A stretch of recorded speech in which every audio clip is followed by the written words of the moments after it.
जय हिंद दोस्तों। तो दोस्तों एक बात सोचिए कि यदि सहारा के जैसा आपका बैंक डूब जाए या फिर बंद हो जाए या फिर भाग जाए तो उस कंडीशन में आपका पैसा का क्या होगा। क्या आपका पैसा मिलेगा या फिर पैसा डूब जाएगा, और यदि पैसा मिलेगा तो कितना मिलेगा, कौन आपका पैसा देने वाला है, कितना दिन बाद देने वाला है, हर चीज़ को मैं इस वीडियो में डिस्कशन करने वाले हैं। तो दोस्तों यदि आपको इस टॉपिक से रिलेटेड कोई भी नॉलेज नहीं है तो वीडियो के अंत तक बने रहिएगा।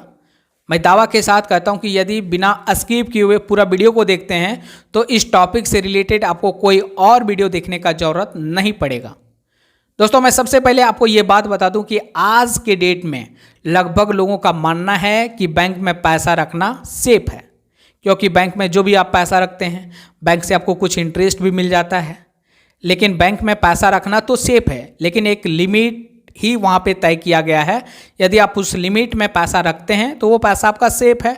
बैंक डूब जाए, भाग जाए या फिर बंद हो जाए, कोई भी आपको दिक्कत नहीं आने वाली है।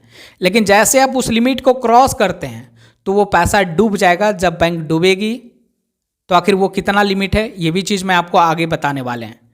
तो सबसे पहले आपको ये बात सबसे पहले समझना पड़ेगा। आपका कोई भी बैंक में खाता है, चाहे वो बैंक प्राइवेट हो या फिर बैंक सरकारी हो या फिर बैंक विदेशी हो, यदि वो भारत में चल रहा है तो वो बैंक DICGC में रजिस्टर्ड होगा, जिसका फुल फॉर्म होता है deposit insurance and credit guarantee corporation. आखिर ये आपके लिए कैसे वरदान साबित होने वाला है, थोड़ा देर में आपको पता चलने वाला है। अब सबसे पहले समझ लीजिए कि आपका जिस बैंक में खाता है, यदि वो बैंक डूब जाता है तो उस कंडीशन में आपको कितना पैसा मिलेगा। तो इसको बेहतर तरीके से समझाने के लिए हम यहाँ पे कुछ एग्जांपल लेते हैं। सपोज एक बैंक है XYZ। मैं यहाँ पे कोई भी इंडिया का बैंक का नाम नहीं लेता हूँ। XYZ एक बैंक है जिसमें आपका खाता था और उस खाते में 4 लाख रुपया पड़ा था। यदि वो बैंक डूब जाता है तो उस कंडीशन में आपको पूरा 4 लाख रुपया दे दिया जाएगा। लेकिन एक ऐसा व्यक्ति है जिसका उसी बैंक में खाता था और उसका खाता में पैसा था 5 लाख रुपया, तो उसको भी 5 लाख रुपया मिल जाएगा जब वो बैंक डूब जाएगा। लेकिन वहाँ पे एक ऐसा भी व्यक्ति था जिसका उसी बैंक में खाता था और उसका अकाउंट में पैसा था 10 लाख रुपया, तो उस व्यक्ति को सिर्फ और सिर्फ 5 लाख रुपया ही मिलने वाला है। तो दोस्तों इस एग्जाम्पल के माध्यम से आपने समझा कि आपका कितना भी पैसा आपके अकाउंट में हो, कोई बैंक डूब जाता है तो वहाँ पे आपको मैक्सिमम 5 लाख रुपया तक ही मिलेगा। चाहे आपका पैसा 1 करोड़ क्यों ना हो, वहाँ पे भी आपको 5 लाख रुपया ही मिलने वाला है। यदि 5 लाख रुपया से कम आपके अकाउंट में है तो जो भी पैसा आपके अकाउंट में है वही आपको दिया जाएगा, और ये जो पैसा आपको मिलने वाला है वो देगी DICGC कंपनी। ठीक है, वो आपको लौटाएगी और ये जो पैसा है आपको 90 दिन के अंदर भेज दिया जाएगा, जब ये घोषणा हो जाएगा कि ये बैंक डूब गया। तो दोस्तों आपके मन में ये भी सवाल हो सकता है कि यदि कोई बैंक डूब जाता है और उस बैंक में आपका एक सेविंग अकाउंट था, उसी बैंक में आपका फिक्स्ड डिपॉजिट था, उसी बैंक में आपका RD था, तो उस कंडीशन में उस पैसा का क्या होगा।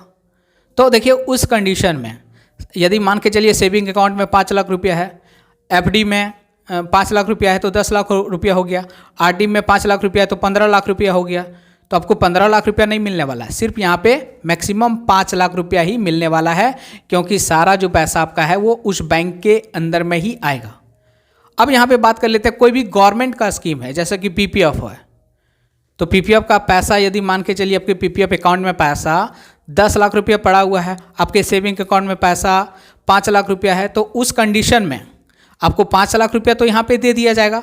बाकी बात PPF का जो पैसा है वो आपका बिल्कुल सेफ है, क्योंकि ये PPF का जो स्कीम है वो गवर्नमेंट का स्कीम है, बैंक एक माध्यम होता है। तो PPF के अकाउंट में आपको कोई भी फर्क नहीं पड़ने वाला है, PPF का आपका पूरा पैसा दे दिया जाएगा। तो PPF से रिलेटेड आपको चिंतित नहीं होना है, जो भी गवर्नमेंट का स्कीम है उससे आपको चिंतित नहीं होना है, क्योंकि बैंक सिर्फ माध्यम है, बाकी गारंटी तो सरकार ली हुई है। ठीक है, तो आशा करते हैं कि आपको ये चीज़ तो समझ में आ गया होगा।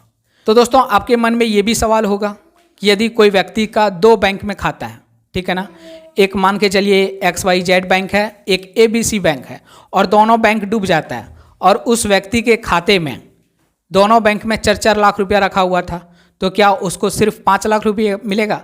तो ऐसा नहीं है, यानी दोनों बैंक में उसका 4-4 लाख रुपया पड़ा है तो उसको टोटल 8 लाख रुपया दिया जाएगा, क्योंकि दो अलग अलग बैंक है। और यदि मान के चलिए ये दोनों बैंक में एक व्यक्ति का 55 लाख रुपया पड़ा है तो उसको 10 लाख रुपया मिल जाएगा। अब यहाँ से ये क्लियर हो रहा है कि यदि आपका मल्टीपल बैंक में पैसा है तो हर एक बैंक में आपको 5 लाख रुपया मिलने वाला है जब वो बैंक डूब जाएगी। दोस्तों आपने जो पूरा बात सुना, अब यहाँ से ये पता चला कि आपका किसी भी बैंक में खाता है तो सिर्फ आपका जो पैसा है वो 5 लाख रुपया ही सेफ है। यदि 5 लाख से ज़्यादा पैसा एक बैंक में आपका पैसा लगा हुआ है तो वो पैसा डूब सकता है जब बैंक डूब जाएगी। तो अब यदि आप पैसा अपना सेफ रखना चाहते हैं, आपके पास ज़्यादा पैसा है, तो उस कंडीशन में आप मल्टीपल अकाउंट खुलवा सकते हैं अलग अलग बैंक में, और अलग अलग बैंक में 5 लाख तक पैसा रखिए, ताकि यदि कोई बैंक डूब भी जाता है तो आपको बहुत ज़्यादा नुकसान नहीं होने वाला है। तो दोस्तों यदि आपके अंदर कोई भी डाउट रह गया हो तो वीडियो को कमेंट सेक्शन में मेंशन कर दीजिएगा, मैं उस चीज़ को मैं क्लियर कर दूंगा। बाकी यदि आप इस चैनल पे नए हैं तो चैनल को सब्सक्राइब करिए, वीडियो को लाइक करिए।